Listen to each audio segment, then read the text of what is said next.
अस्सलाम वालेकुम। स्टूडेंट, आज का ये जो मेरा वीडियो लेक्चर है ये एक प्रैक्टिकल टॉपिक है और ये प्रैक्टिकल हमारा unit number 15 class 10th physics से है। प्रैक्टिकल ये 15.2 है। 15.1 की वीडियो प्रॉपरली मैंने मैग्नेट और कंपास नीडल को जो प्लॉटिंग नीडल कहलाती है उसके ज़रिए मैं आपको सेंड कर चुका हूँ, वो ज़रूर देखिएगा। 15.2 जो है इसको समझने के लिए सबसे पहले तो मैं थ्योरेटिकल क्वेश्चन आपके सामने रखूँगा। क्योंकि ये थोड़ा सा डिफ़िकल्ट है और मैं सबसे पहले थ्योरेटिकल पोर्शन से आपको समझाऊँगा, उसके बाद प्रॉपरली सर्किट को जो है वो बनाकर जो है ना आपके सामने शेयर करूँगा कि ये इसकी वायरिंग का सारा सिस्टम है और आपने इसको इस तरह करना है और इसमें इस तरह का फ़ीडबैक होगा ताकि आपको ये समझ आ जाए और जब भी आप इसका प्रैक्टिकल परफ़ॉर्म करें तो आपके लिए मुश्किल ना हो। आखिर में फिर जब वीडियो का एंड होगा तो उसमें मैं जो है वो सर्किट डायग्राम की पिक्चर्स ऐड करके एडिटिंग के तौर पे आपके साथ शेयर कर दूँगा, ताकि आपके लिए सारा प्रैक्टिकल आसान हो जाए और जब आप सर्किट बनाएँ तो आपको कोई कॉम्प्लिकेशंस ना हो। तो इसी उम्मीद से स्टार्ट करता हूँ कि ये आपको समझ आएगा और इंशाल्लाह मैं पूरी कोशिश करूँगा कि ये आपको समझ आ जाए। तो स्टार्ट करने से पहले फिर याद करवा दूँ कि मेरे चैनल को सब्सक्राइब कीजिएगा और इस वीडियो को ज़्यादा से ज़्यादा लाइक और शेयर कीजिएगा। 15.2 प्रैक्टिकल स्टार्ट करते हैं और सबसे पहले थ्योरेटिकल पोर्शन से स्टार्ट करते हैं। तो आपने गौर करना है कि इस प्रैक्टिकल में थ्योरेटिकल पोर्शन क्या होगा, मीन आपने करना क्या होगा। एक्सपेरिमेंट क्या है 15.2 यूनिट नंबर 15 क्लास 10 फिजिक्स से, to trace the magnetic field due to a current carrying, ये सर्कुलर कॉयल है। ठीक है, एक ऐसी कॉयल है जो सर्कुलर सर्कुलर फॉर्म में होगी। तो आपने कैसे उसको परफॉर्म करना है, मैंने पॉइंट्स को प्रॉपरली इंडिकेट किया हुआ है ताकि जब जब जो जो पॉइंट में जो मैंने अपनी फॉर्म में बनाया है आपके लिए रीड आउट करूँ तो आपको समझ आए, ताकि जब मैं इस वीडियो में ही आपको प्रैक्टिकल परफॉर्म करके दूँ तो आपको कन्फ्यूजन ना हो।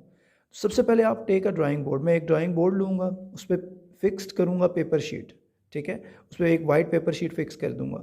बार 2 पॉइंट्स, उसमें मैं 2 पॉइंट्स लगाऊंगा, एक को ए कहूँगा एक को बी कहूँगा, on paper by making holes, holes करते हुए ना, अगर होल्स पॉसिबल हैं ठीक है, नहीं तो ए बी पॉइंट्स जो हैं वो कहने पड़ेंगे क्योंकि इसकी रिक्वायरमेंट है। पास, अब आपने एक कॉपर वायर लेनी है। अब ये डिपेंड करता है कि उस वक्त आपके पास जो है ना वायर कौन सी अवेलेबल है, लेकिन ट्राई करें कि कॉपर वायर लें थ्रू पॉइंट ए बी, और एक को ए पॉइंट से जो है एडजस्ट मतलब होल से पास आउट करें और दूसरी को बी से। नीचे पिक्चर बनाइए, वो मैं आपको समझाता हूँ, फिर प्रैक्टिकल में भी गाइड कर दूंगा। क्योंकि ये आपकी कॉपर वायर जो है ये बेसिकली कॉपर वायर भी ले सकते हैं, या कोई एक ऐसी सिचुएशन अगर आपके पास कॉपर वायर नहीं है जिसमें से करंट पास हो सके और आपको डिफ्लेक्शन पता चल सके, कॉपर वायर होगी तो बहुत बेहतर है। वन एंड ऑफ बैटरी, अब बैटरी का देखिएगा, एक हिस्सा कॉयल के साथ आपने अटैच कर देना जो कि ये हमारी कॉपर कॉयल है, अदर एंड टू रियोस्टेट, दूसरा हिस्सा रियोस्टेट के साथ। सर्किट डायग्राम को सर्किट तरीके से कंप्लीट करना बहुत ज़रूरी है ताकि करंट को सही पाथ मिल सके। रियोस्टेट वो है जिसकी रेजिस्टेंस वेरिएबल होती है, कहीं करंट की वैल्यू ज़्यादा हुई तो हम रेजिस्टेंस रियोस्टेट को जो है वो यूज़ कर लेंगे तो ये रेजिस्टेंस की वैल्यू को कम कर देगा। ये रेजिस्टेंस की वैल्यू के ज़रिए करंट को कम कर देगा, तो हमें ये फ़ायदा होगा कि करंट जो है वो मिनिमाइज़ करने के लिए हम रियोस्टेट को यूज़ कर लेंगे। तो याद रखना, रियोस्टेट जो होता है ये करंट की वैल्यू को मिनिमाइज़ करता है। तो एक एंड जो है वो हमने बैटरी का रियोस्टेट के साथ लगा दिया, और रियोस्टेट क्या चीज़ हुई जो कि रेजिस्टेंस हमारी जो है वो उसके ज़रिए हम इंक्रीज़ डिक्रीज़ करेंगे ताकि करंट की वैल्यू को मेंटेन कर सके अगर ज़्यादा हुई। अदर एंड ऑफ रियोस्टेट, अब डेफिनेटली रियोस्टेट का दूसरा एंड भी होगा, उस एंड को आपने की के साथ लगाना है। की स्विच का काम करती है, मीन ये सर्किट को कंप्लीट करती है।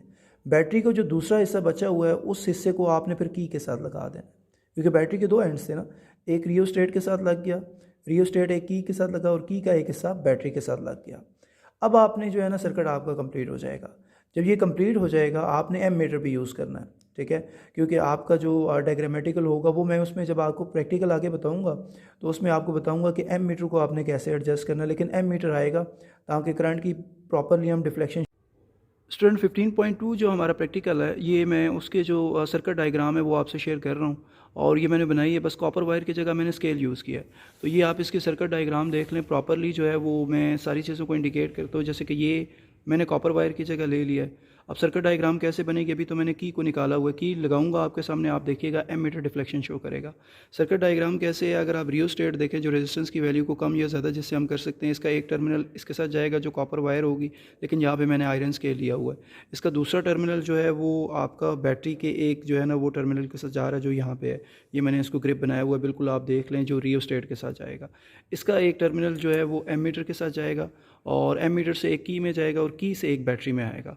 तो ये सारी वायरिंग जो है वो आपके सामने है, और ये वायरिंग आपको बता रही है कि ये हमारे सर्किट डायग्राम्स हैं। बैक पे अगर आप ये साइड पे ये देखेंगे तो ये मैंने कंपास नीडल रखी हुई हैं। जब यूँ ही जैसे मैं की को भी आपके सामने जोड़ूंगा तो ये कंपास नीडल जो है ये डिफ्लेक्शन शो करेंगी। तो इसका आखिर में भी मैं एक क्लिप जो है वो बना कर शेयर करूँगा, आप चेक कीजिएगा कि यहाँ पर मैं कॉपर वायर यूज़ करूँगा ताकि आपको ये प्रैक्टिकल फुल फ्लैश समझ आ सके। लेकिन मेन इसमें सर्किट डायग्राम है, आप आराम से इनकी वायरिंग देख सकते हैं, मैंने की है। और प्रैक्टिकल जो 15.2 है उसमें ये वायरिंग अवेलेबल है। अब मैं की पुट करता हूँ और आपको बताता हूँ कि एम मीटर डिफ्लेक्शन शो करेगा और मैग्नेट के जो कंपस, ये हमारे जो कंपसेस हैं ये थोड़े से मूव करेंगे अपनी डिफ्लेक्शन। देखिए जैसे ही मैंने की को प्लेस किया है तो ये जो इसकी लाइन थी वो ज़ीरो से ए की तरफ आ गई पॉजिटिव डायरेक्शन, इसका मतलब मेरा सर्किट सही है। और ये तो करंट की इंडिकेशन होगी, अब करंट फ्लो करेगा तो ये जो हमारी मैग्नेटिक कंपसेस हैं ये करंट फ्लो की वजह से ये क्या करना शुरू कर देंगी, लिटिल बिट मूवमेंट शो करेंगी। तो ये जो इनकी लिटिल बिट मूवमेंट है ये आपको बता रही हैं कि यहाँ पे मैग्नेटिक फील्ड क्या करती है, एग्जिस्ट करती है। अब ये देखें आपकी इनकी जो लिटिल बिट मूवमेंट, क्योंकि हमारे पास ये थोड़ी थोड़ी सी मूव कर रही हैं और आपको करते हुए दिखाई दे रही हैं, ये इस वजह से है क्योंकि हमारा जो है ना यहाँ कॉपर वायर, अगर जिस तरह मैं एंड पे आपको बताऊंगा उस तरह का अगर सिचुएशन हो जाए तो वो एक जो है ना ज़्यादा मैग्नेटिक फील्ड, बहरहाल ये भी आपको ये एक एक्सप्रेशन बता रहा है। और ये हमारा प्रैक्टिकल 15.2 है, एंड पे भी देखिएगा मैं इसकी कुछ व्यूज़ शामिल करता हूँ।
ಇದು ಮಾಡೋದನ್ನ ಆಪ್ಷನ್